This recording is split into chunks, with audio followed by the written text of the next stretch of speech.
بسم اللہ الرحمن الرحیم۔ بہت محترم ناظرین، السلام علیکم۔ 92 نیوز چینل کے پروگرام صبح نور میں آپ کا میزبان غلام معین الدین نظامی اپنے ساتھیوں سمیت آپ کی خدمت میں دعاؤں کا نذرانہ پیش کرتا ہے۔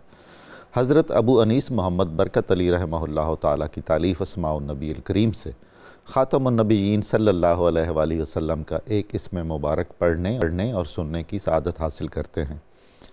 سیدنا قائم الصلاۃ صلی اللہ علیہ وآلہ وسلم، ہمارے سردار، ہمارے آقا نماز قائم فرمانے والے، درود و سلام بھیجے اللہ تعالیٰ آپ پر، آپ کی آل پاک پر اور آپ کے صحابہ کرام رضوان اللہ تعالیٰ علیہم اجمعین پر۔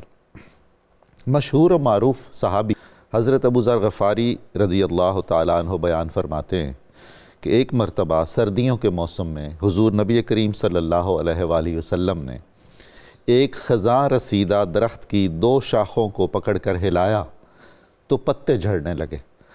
اس پر رسول اللہ صلی اللہ علیہ وآلہ وسلم نے فرمایا، اے ابو ذر، جب بندہ مومن صرف اور صرف اللہ کی رضا کے لیے نماز ادا کرتا ہے تو اس کے گناہ اسی طرح جھڑتے ہیں جس طرح اس درخت کے پتے جھڑتے جا رہے ہیں۔ یہ حدیث مبارکہ صحیح بخاری شریف میں بیان ہوئی ہے۔ بہت محترم ناظرین، آج ہمارا موضوع ہے غزوہ تبوک، اس کے اسباب، واقعات اور نتائج۔ یہ غزوہ عہد رسالت صلی اللہ علیہ وآلہ وسلم کے دیگر بہت سارے اہم غزوات کی طرح اپنی خصوصی اہمیت کا حامل ہے اور کئی جہتوں سے منفرد بھی ہے۔ ایک تو ہمیں یہ ذہن میں رکھنا چاہیے کہ یہ سن 9 ہجری میں واقعہ ہوا اور رومیوں کے مقابل، رومن امپائر یعنی سپر پاور، اور یہ کوئی معمولی غزوہ نہیں تھا۔ دوسرا، اس میں کئی ہمارے لیے سبق بھی پنہاں ہیں۔ یہ دور وہ تھا، زمانہ وہ تھا جب فصل پک رہی تھی، شدید گرمی تھی اور کچھ تنگی، تنگ دستی اور قحط سالی کے آثار بھی تھے، اور جہاد کے لیے نکلنا بڑوں کا امتحان تھا اور بہت دشوار تھا، طبیعتوں پہ شاک گزرتا تھا۔ اس کیفیت میں جب حکم جہاد ہوا تو پھر یہ ایمان اور منافقت میں حد امتیاز قائم ہوئی ہے۔ اس غزوے سے رسول اللہ صلی اللہ علیہ وآلہ وسلم کا حکم لفظاً اور معناً کون مانتے ہیں اور کون نہیں مانتے، کون اپنی حساب کتاب میں پڑ جاتے ہیں، کون لشکر کی قلت اور کثرت اور مال جہاد کی قلت اور کثرت کا سود و زیاں کا حساب کرنے لگتے ہیں، اور کون صرف رضائے خدا اور رضائے رسول صلی اللہ علیہ وآلہ وسلم اپنے سامنے رکھتے ہیں۔ یہ اتنا اہم غزوہ ہے کہ اس کے کئی نام ہیں۔ اس کو غزوہ اسرہ بھی کہتے ہیں۔ یہ اسرہ وہی ہے جو اسرت اردو میں ہم کہتے ہیں، تنگی اور تنگ دستی، جس سے ان مع العسر یسرا میں جو عسر ہے نا، وہ بھی وہی تنگی والا ہے۔ اس کو غزوہ فضاحہ بھی کہتے ہیں، یعنی منافقین جو تھے وہ اپنے شکوک و شبہات پھیلانے کی وجہ سے نمایاں ہو گئے، واضح ہو گئے، اور اللہ تعالیٰ نے ان کے لیے ندامت کا سامان فراہم کیا اور ان کو رسوائے زمانہ کر دیا۔ اس کا ایک امتیاز یہ بھی ہے کہ رسول اللہ صلی اللہ علیہ وآلہ وسلم بالعموم بہت ساری مصلحتوں کے پیش نظر جب کسی غزوے کا ارادہ فرماتے تھے تو صحیح مقام متعین نہیں فرماتے تھے، بس لشکر کو تیاری کا حکم دیتے تھے، اور جب لشکر چل نکلتا تھا تو آپ متعین کرتے تھے کہ فلاں جگہ جانا ہے۔ اس غزوے کے لیے آپ نے پہلے مقام متعین فرمایا، اناؤنس کیا باقاعدہ۔ اور دوسرا، دیگر بہت سارے غزوات میں کوئی نہ کوئی ام المؤمنین کو بھی شریک سفر ہونے کی سعادت حاصل ہوتی تھی۔ یہ واحد غزوہ ہے جس میں کوئی ام المؤمنین شریک نہیں تھیں۔ اس کے بعد یہ وہ غزوہ ہے جس میں امیر المؤمنین علی کرم اللہ وجہہ الکریم کو شرف ہارونی مصطفیٰ صلی اللہ علیہ وآلہ وسلم عطا ہوا۔ اس کی یہ انفرادیت بھی ہے۔ اس میں ایسی ایثار کی، قربانیوں کی مثالیں قائم کی ہیں مسلمانوں نے، خصوصاً مالی ایثار کی حضرت عثمان غنی نے رضی اللہ تعالیٰ عنہ، حضرت ابو بکر صدیق رضی اللہ تعالیٰ عنہ، حضرت عبد الرحمن بن عوف رضی اللہ تعالیٰ عنہ۔ ایسی مثالیں کہ فرشتے بھی اس پر رشک کرتے ہیں۔ اس پر بھی ہم بات چیت کریں گے۔ منافقین کا مسئلہ اس غزوے کے حوالے سے بہت اہمیت رکھتا ہے، اور میں ضرور خواہش کروں گا کہ ہمارے محترم علماء کرام اس پر بات کریں کہ یہ میزان ایمان بھی کہلائے گا۔ اس میں ایک مقاطعت بھی ہوئی، یعنی قطع تعلقی کا حکم ہوا۔ جو لوگ غزوے میں شریک نہیں ہو سکے، حکم رسول بجا نہیں لا سکے، ان سے تعلقات ختم کرنے کا اعلان ہوا، ان پر کیا گزری اور کتنی مشقتیں انہوں نے دیکھیں، مگر وہ اللہ کی رضا سے اس امتحان میں کامیاب ہوئے اور خدا نے ان کی توبہ قبول فرمائی۔ اس غزوے کا جیسا کہ میں نے اپنی گفتگو کے شروع میں کہا تھا، اتنے دینی، اخلاقی اور روحانی سبق ہیں کہ یہ ہماری تاریخ کا ایک درخشاں باب ہے، اور ہمیں اس کو سمجھنا اور سننا چاہیے اور اس کے تمام پہلوؤں سے ممکنہ حد تک آگاہ ہونے کی کوشش کرنی چاہیے۔ آج اس پر گفتگو کرنے کے لیے ہمارے ساتھ جو محترم علماء کرام دانشور تشریف فرما ہے، میں ان کا تعارف کرواتا چلوں۔ آئیے، محترم جناب علامہ محمد احمد برکاتی صاحب، بہت شکریہ حضور آپ کی تشریف آوری کا۔ جناب گرامی قدر ڈاکٹر طاہر حمید تنولی صاحب، آپ کے آنے کا بہت شکریہ۔ محترم حافظ ساجد محمود اظہری صاحب، آپ کا بھی بہت شکریہ۔ جناب برکاتی صاحب، غزوہ تبوک کی وجہ تسمیہ کیا ہے، اس کا پس منظر کیا ہے، اس کا شمار غزوات میں نمبر کون سا بنتا ہے، کچھ ارشاد فرمائی۔ بسم اللہ الرحمن الرحیم۔ قال اللہ تبارک و تعالی فی الکلام المجید والفرقان الحمید، یا ایھا الذین آمنوا ما لکم اذا قیل لکم انفروا فی سبیل اللہ اثاقلتم الی الارض، صدق اللہ العظیم و صدق رسولہ النبی الکریم الامین۔ آج کا جو غزوہ تبوک کے حوالے سے ایک موضوع ہے، جس کو رجب شریف کے اندر سن 9 ہجری میں جو مسلمان حجاز مقدس کے وسط میں رہتے تھے، حضور صلی اللہ تعالیٰ علیہ وآلہ وسلم کی مصاحبت میں جنہوں نے زندگی کا ایک خوبصورت وقت گزار لیا ہوا تھا، اور حضور صلی اللہ تعالیٰ علیہ وآلہ وسلم آپ ظاہری حیات طیبہ کے آخری ایام میں تھے، تو 9 ہجری کے اندر جو اس غزوہ کو مسلمانوں نے اپنے ایمان کی مہمیز کے لیے اپنی قربانیاں دینے، اور سب سے بڑی بات جو مالی قربانیاں دینے کی ایک عظیم روایت قائم کی ہے، وہ قیامت تک کے لیے تمام دنیا کے لیے مشعل راہ ہے۔ بے شک کہ اسلام کو جب بھی مال کی ضرورت پڑے تو مال دینا ہے تو کیسے دینا ہے۔ کیا بات! تو یہ تبوک اس کی وجہ تسمیہ اس وجہ سے ہے، ایک تو اس علاقہ کا نام بھی تبوک تھا، اچھا جی، اور پھر وہاں پر ایک قلعہ تھا، اس کا نام بھی قلعہ تبوک تھا جی۔ تو اسی طرح وہاں پر ایک چشمہ بہت بڑا تھا جہاں سے لوگ کثرت سے پانی لے کر جایا کرتے تھے، تو اس کا نام بھی تبوک تھا۔ ان تمام وجوہات کی بنا پر اس غزوہ کو بھی غزوہ تبوک کا نام دیا جاتا ہے۔ حضور صلی اللہ تعالیٰ علیہ وآلہ وسلم اس میں بنفس نفیس شرکت کے لیے نہ صرف تشریف لے کر گئے، بلکہ شاید یہ واحد غزوہ ہے کہ جس کا حضور صلی اللہ علیہ وآلہ وسلم نے بہت پہلے اعلانیہ پرچار کر دیا کہ ہم نے وہاں تک جانا ہے۔ اور یہ مدینہ منورہ سے اس زمانہ میں 14 منزل کے فاصلہ پر تھا، کم و بیش 700 کلومیٹر کا فاصلہ بنتا ہے یہ۔ تو تنگی کا دور تھا، اور ادھر یہ تھا کہ یہ معاملات اسلام کے حوالے سے بھی اہم ترین تھے، اور پھر وہاں پر مدینہ منورہ کے اندر پورے سال کی فصل آنے کا بھی وقت ہوا چاہتا تھا۔ تو اس موقع پر اس کے اسباب پیدا ہو گئے۔ اب فیصلہ یہ کرنا تھا کہ اللہ کی راہ میں نکلا جائے یا مال کو پسند کیا جائے۔ تو اللہ تعالیٰ نے خود ارشاد فرما دیا، اے ایمان والو، کیا ہو گیا تمہیں کہ جب تمہیں یہ کہہ دیا جائے کہ جنگ کے لیے نکلو زمین کے اندر، تو وہ پورا اللہ تعالیٰ نے ایک سینیریو بیان کر دیا کہ تمہیں ہر حال میں نکلنا پڑے گا۔ حضور صلی اللہ تعالیٰ علیہ وآلہ وسلم اس غزوہ میں جو تشریف لے کر گئے ہیں، اس کے اسباب کے اتنا دور جانا اس زمانہ میں، اتنا طویل سفر کوئی معمولی کام تو تھا نہیں۔ ہاں جی، اور یہ 3 مہینے سے بھی زیادہ اس پہ وقت لگ گیا تھا۔ تو اس کے اصل میں اسباب بہت زیادہ قائم ہو گئے۔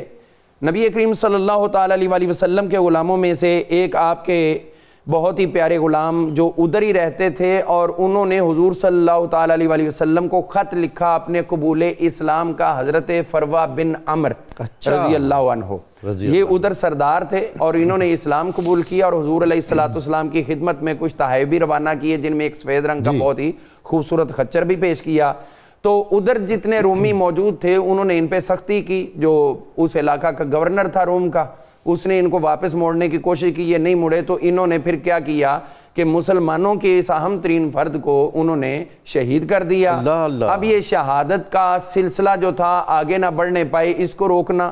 دوسرے نمبر پر میں اپنے ناظرین اور سامعین کی خدمت میں یہ عرض کرنا چاہوں گا کہ ان کے ذہن میں یہ رہنا چاہیے کہ اس وقت جو اسلامی سلطنت تھی، اس کی حدود تبوک تک پہنچ چکی تھی، جی تو مسلمان اپنے بارڈر پہ جا کے حفاظت کر رہے ہیں. واہ واہ، دفاعی تھا یہ، دفاعی تھا یہ اٹیک نہیں کیا ان کے اندر جا کر، بلکہ یہ ایک دفاعی جنگ تھی، اور اسلام نے تمام جنگیں دفاعی ہی لڑی کہتے ہیں کہ جو عرب قبائل تھے اور عیسائی تھے وہ بھی اس میں دوسری طرف. جی میں عرض کرتا ہوں، ادھر مسلمانوں کو جو ادھر سے تاجر آیا کرتے تھے انہوں نے یہ خبریں دیں کہ وہ لوگ آپ کے خلاف جنگی تیاریاں کر رہے ہیں اور فوجیوں کو 1 سال کی پیشگی تنخواہ بھی دے چکے ہیں. پھر ادھر ایک شخص تھا ابو عامر فاسق جو راہب بنا ہوا تھا، تو یہ بھی ادھر گیا شاہ روم کے پاس، اور اس نے دعوت دی کہ مسلمانوں پر حملہ کرو. اس کا خیال تھا کہ یہ حملہ کریں گے تو پھر مدینہ کا گورنر میں بن جاؤں گا. تو یہ بھی ایک اس کی سازش چل رہی تھی، اور اس نے پھر خط لکھ دیا منافقین کو کہ ادھر میری بات ہو گئی ہے، وہ عنقریب حملہ کریں گے تو ہمارے وارے نیارے ہو جائیں گے. اسی طرح پھر ان کو یہ خیال تھا خود رومیوں کو بھی کہ ہمارا جو ایک شمالی علاقہ کا بارڈر ہے ایران کی طرف، تو مسلمان کہیں ان کے ساتھ مل کر ادھر سے ہم پر حملہ نہ کر دیں. تو انہوں نے اپنے طور پر یہ سینیریو بنا لیا کہ ہم جو ہے وہ آگے بڑھ کر مسلمانوں پر خود حملہ کر دیں. تو اس طرح بہت سے اسباب تھے جن کی وجہ سے مسلمانوں کو میدان میں نکلنا پڑا، اور حضور صلی اللہ تعالی علیہ وسلم نے اس بات کا خطرہ محسوس کیا کہ اگر اس آندھی کو نہ روکا گیا. کیوں؟ اس لیے کہ اس سے پہلے ایک واقعہ ادھر ہی ہو چکا تھا جو اردن کے کچھ علاقے شمار ہوتے ہیں، وہاں پر جنگ موتا جو ہوئی تھی اس کے اندر وہ 2 لاکھ فوجی اچانک لے کر آ گئے. تو اس سے پتہ چلتا ہے کہ ان کی فوج کتنی بڑی تھی، اور اس فوج کو موو کرانا ان کے لیے کوئی اتنا بڑا مسئلہ نہیں تھا. تو اسی لیے ضروری ہو گیا تھا کہ مسلمان جو ہے وہ حفاظت کے لیے اتنی دور جائیں اور جا کر اپنے بارڈر کو محفوظ کریں. اور حضور صلی اللہ علیہ وسلم نے باوجود تنگی کے یہی کام کیا کہ جب آپ کے بارڈر غیر محفوظ ہوں تو پھر اپنی خوراکوں کو بھی مختصر کریں، اپنے وسائل جو ہیں ان کو سمیٹتے ہوئے ادھر صرف کریں. حضور علیہ السلام نے پریکٹیکلی یہ چیزیں ہمیں عطا فرما دیں، اور پھر اس کے نتائج بھی اللہ تعالیٰ کی اپنی منشا کے مطابق مسلمانوں کو سبحان اللہ سبحان اللہ. ڈاکٹر تنولی صاحب، غزوہ تبوک کو اس نظر سے اگر دیکھا جائے کہ جو اس کے قائد ہیں، جو ہمارے دین کے بھی قائد ہیں، ہماری دنیا اور آخرت کے قائد ہیں، رسول اللہ صلی اللہ علیہ وسلم، آپ کی ظاہری حیات طیبہ اس وقت 61 برس ہے. کتنے جرنیل ہوں گے تاریخ عالم میں جو اس عمر میں اتنی طویل جنگی مہم کر سکتے ہوں دفاعی؟ اور پھر آپ غزوہ تبوک کے بارے میں فرمائیے جو کچھ کہنا چاہیں. بسم اللہ الرحمن الرحیم. ڈاکٹر صاحب بہت شکریہ. جس طرف آپ اشارہ فرما رہے ہیں، بلا شبہ حضور اقدس صلی اللہ علیہ وسلم کی ذات پاک میں اللہ رب العزت نے جو امتیازات رکھے ہیں ذرا اس کی تو کوئی مثال ہی موجود نہیں ہے.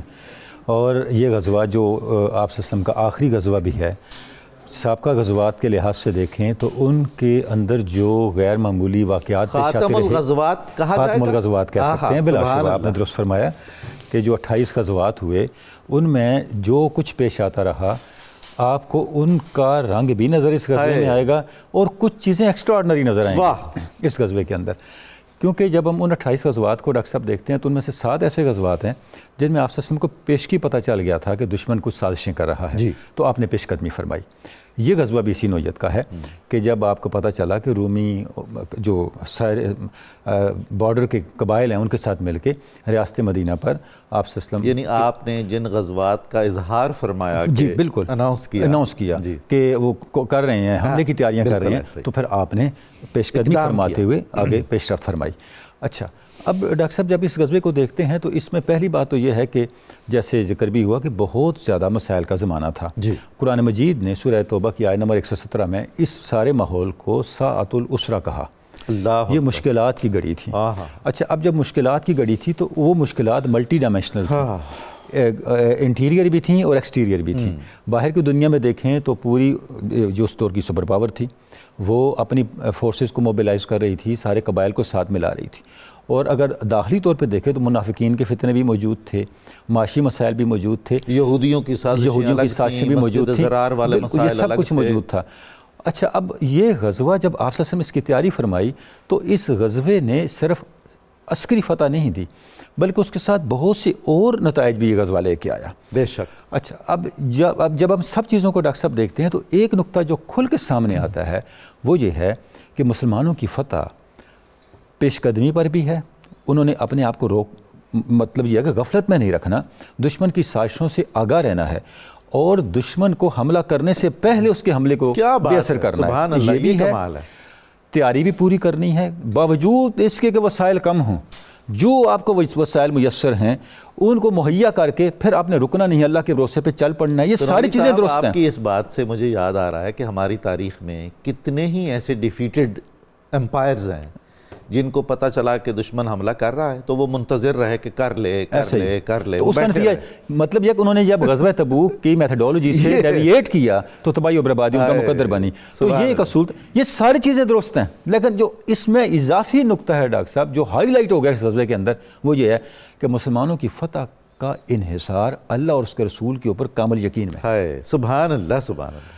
آپ دیکھیں جس وقت آپ صلی اللہ علیہ وسلم نے قربانی کا فرمایا کہ اس کے لیے آپ لوگ اپنے عطیات دیں, وسائل مختص کریں, ایسی مثالیں ہیں. حضرت ابو عقیل صحابی تھے جن کے پاس کچھ بھی نہیں تھا, انہوں نے رات مزدوری کی اور انہیں جو کھجوریں ملی وہ کھجوریں لے کے آپ آئے اور آ کے آپ صلی اللہ علیہ وسلم کی بارگاہ میں پیش کر دیں. اب اس کی اپریسیشن, اس کی اکنالجمنٹ اللہ کی طرف سے بھی ہوئی اور اللہ کے رسول صلی اللہ علیہ وسلم کی طرف سے بھی ہوئی.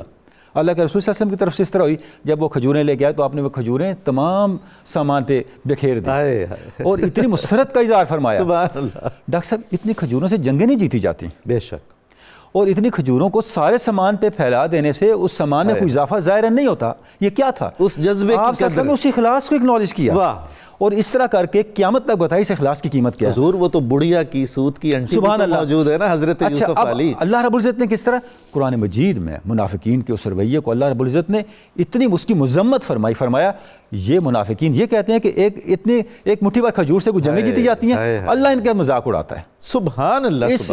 ان کا اس مذاقیہ اور اس طنزیہ کلمہ کے جواب اللہ خود دیتا ہے. کمال. یعنی ایک انتہا یہ ہے قربانیوں کی, اور دوسری انتہا یہ ہے حضرت عمر چلتے ہیں اور فرماتے ہیں کہ میری آج نیت ہے کہ آج میں وہ کچھ قربان کروں گا کہ ابو بکر سے بھی مجھ سے پیچھے رہ جائیں گے. آدھا سامان پیش کر دیتے ہیں.